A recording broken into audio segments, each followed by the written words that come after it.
नमस्कार सभी को। आज हम कक्षा 8 की संस्कृत की ऑनलाइन क्लास में पाठ 2 विलस्य वाणी न कदापि में श्रुता पढ़ेंगे। इसका अर्थ होता है विल की वाणी मैंने कभी भी नहीं सुनी। प्रस्तुत पाठ संस्कृत के प्रसिद्ध कथा ग्रंथ पंचतंत्र के तृतीय तंत्र काकोलुकियम से संकलित है।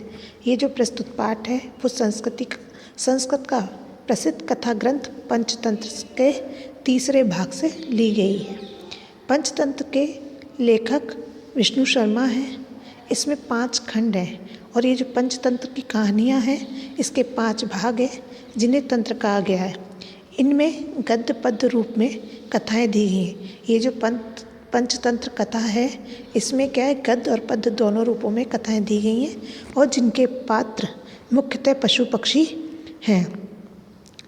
कस्मिंश्चित् वने खरन खर नाम सिंह प्रतिवसति। इसमें किसी वन में खरन खर नाम का शेर रहता था। कस्मिंश्चित् का अर्थ हो जाएगा किसी, और वने यानी वन में। इसका अर्थ है किसी और वने यानी वन में खरन खर नाम का शेर रहता था। स कदाचित् इतस्ततः परिभ्रमन् क्षुधार्त न किमपि आहारम प्राप्तवान। किसी दिन इधर उधर घूमते हुए भूख से पीड़ित उसने कुछ भी भोजन प्राप्त नहीं किया था। इतस्ततः का अर्थ होता है इधर उधर, परिभ्रमण यानी घूमते हुए, क्षुधार्त यानी भूख से, क्षुधार्त भूख से, किश्चित अपि संधि विच्छेद करें किश्चित प्लस अपि कुछ भी, आहारम यानी भोजन, प्राप्तवान यानी प्राप्त किया। तो इसमें कहा गया है किसी वन में खरन खर नाम का शेर रहता था। किसी दिन इधर उधर घूमते हुए भूख से पीड़ित उस शेर ने कुछ भी भोजन प्राप्त नहीं किया। तत् सूर्य अस्त समय एकाम महती गुहां दृष्ट्वा स अचिंत्यत। उसके बाद दिन छिपने के समय एक बड़ी गुफा को देख करके उसने सोचा। तत् यानी उसके बाद, सूर्यास्त समय, सूर्य के समय यानी शाम के समय, एकाम यानी एक, महती यानी बड़ी, गुहाम यानी गुफा, दृष्ट्वा यानी देखा, स यानी वह, अचिंत्यत यानी सोचने लगा। नूनम एतस्यां गुहाया रात्रों को अपि जीवम आगच्छति। निश्चित ही इस गुफा में रात को कोई प्राणी आता होगा। अतः अत्रैव निगूढ़ो भूत्वा तिष्ठामि। इसलिए अत्रैव यहीं, निगूढ़ो छिपकर, भूत्वा निगूढ़ो यानी छिपकर और भूत्वा यानी होकर, तिष्ठामि यानी बैठ जाता हूँ। इसलिए यहीं छिपकर रहता हूँ या यहीं छिप कर के बैठ जाता हूँ। एतस्मिन् अंतरे गुहाया स्वामी दधिपुच्छ नामक शृगाल समागच्छत। इसी बीच में, इसी अंतराल में गुफा का स्वामी दधिपुच्छ आ गया। एतस्मिन् यानी इसी, और अंतरे यानी अंतराल में, गुहाया यानी गुहा का। तो इसी अंतराल में, इसी बीच में गुफा का स्वामी दधिपुच्छ नामक शृगाल या सियार वहाँ आता है। स च यावत् पश्यति तावत् सिंह पदपद्धति गुहायां प्रविष्टा दृश्यते न च बहिरागता। यानी स यानी वह, च यानी और, यावत् यानी जब तक, पश्यति यानी देखता है, तावत यानी तब तक, सिंह पदपद्धति शेर के पैरों के निशान, गुहाया यानी गुहा में, प्रविष्टा यानी जाते हुए, दृश्यते यानी दिखाई देते हैं, और ना यानी नहीं, बहिरा आगत बाहर आते हुए। शृगाल यानी शेर, अचिंत्यत यानी सोचा, अहो यानी अरे, विनिष्टो अस्मि विनिष्ट हो गया। अब यहाँ पर ये कहा जा रहा है स च यावत् पश्यति, जब वो वहाँ देखता है, तावत् सिंह पदपद्धति गुहायां प्रविष्टा दृश्यते, जब तक वह वहाँ देखता है तो उसे पता चलता है कि शेर के पैरों के निशान गुफा में अंदर तो गए हैं, गुहायां प्रविष्टा दृश्यते न च बहिरा आगता, परंतु बाहर नहीं आए हैं। अर्थात इसका मतलब शेर अभी भी गुफा के अंदर ही है। शृगाल अचिंत्यत, शृगाल ने सोचा, अहो विनिष्टो अस्मि, अरे अब तो मैं निश्चित ही मरूँगा, या अब तो मैं अवश्य ही मरूँगा। अवश्य ही मेरे लिए बिल में एक शेर है। अहो विनष्टो अस्मि, अरे मैं तो नष्ट हो गया।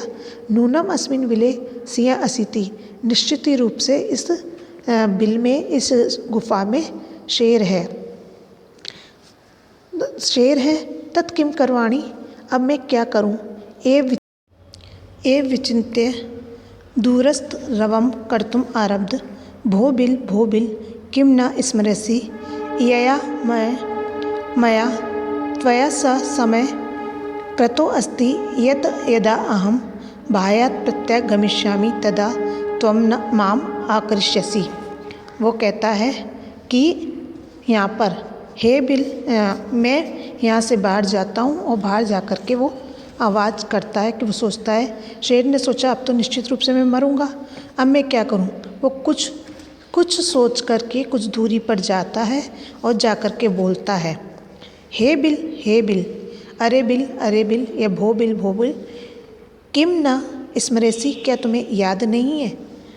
त्वया समय कृतो अस्ति, तुम्हें याद नहीं है, मेरी तुम्हारे साथ शर्त थी कि जब मैं बाहर से यहाँ आऊँगा तब तुम मेरा आह्वान करोगी।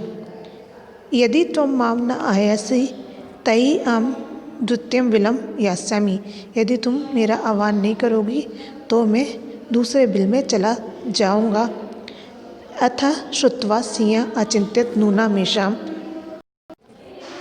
मेषां गुहा स्वामिन् सदा समाहं करोति, परंतु मया भयात् न किंचित् भवति। यह सुनकर के शेर सोचता है, अवश्य ही ये गुफा अपने स्वामी का सदा आह्वान करती होगी, परंतु अभी मेरे डर से कुछ भी नहीं बोल रही है।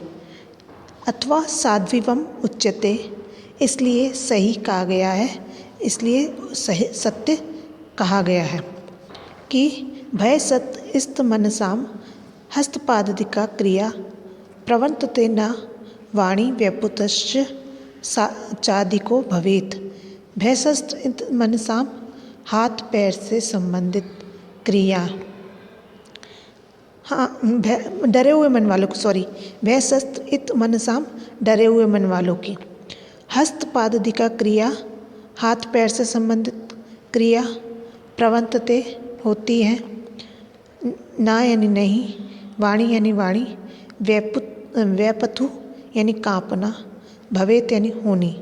तो यहाँ पर सत्य ही कहा गया है कि डरे हुए मन वालों की बोलने और हाथ पैर आदि की क्रियाएं नहीं प्रयुक्त होती हैं और वे अधिक कांपते हैं। अगर व्यक्ति को किसी भी प्रकार का कोई भय होता है तो उसके हाथ पैर से संबंधित जो भी कार्य होते हैं वो कार्य पूरी तरह संपन्न नहीं होते और वो पूरी तरह से कांपने लगता है। एतत् अहम अस्य आहानम करोमि एव स विले प्रविश्य में भोज्यम भविष्यति। वो कह रहा है यहाँ पर, तो अब मैं आहान करूँगा और इस बिल में मेरा भोजन आएगा। एवं स विले प्रविश्य में भोजनम भविष्यति, अब मैं इसका आहान करूँगा और बिल में मेरा भोजन आएगा। इत्यम विचारे सिंह सहसा शृगालस्य आहानम करोति, और यह सोच करके शेर ने अचानक सियार का आह्वान किया। सिंहस्य उच्च गर्जना प्रतिध्वनिना सा गुहा उच्च शृगालम आयति। शेर की ऊंची दहाड़ से पूरी गुफा गूंज उठती है और बहुत जोर से आवाज़ निकली। अनेन अन्य अपि पशव भयभीता अभवन, जिससे दूसरे सारे पशु भी भयभीत हो उठे। शृगालो अपि तत् दूरम पलायमानम इमं पठतम, और शियार भी दूर पलायन करके इसे पढ़ता है। अनागतम या कुरुते सा शोभते सा सोच्यते यो न करोत्य न गतम, वने अत्र संस्थस्य समागता जरा विलस्य वाणी न कदापि श्रुता। आने वाले दुख के बारे में जो सोचता है और उसे हल करता है वही सुखी रहता है, और जो ऐसा नहीं करता है वह दुखी रहता है। मैं इस जंगल में रह कर के बूढ़ा हो चुका हूँ, पर मैंने कभी भी बिल की आवाज़ नहीं सुनी। तो बच्चों, हमारा आज का पाठ यहीं समाप्त होता है। धन्यवाद।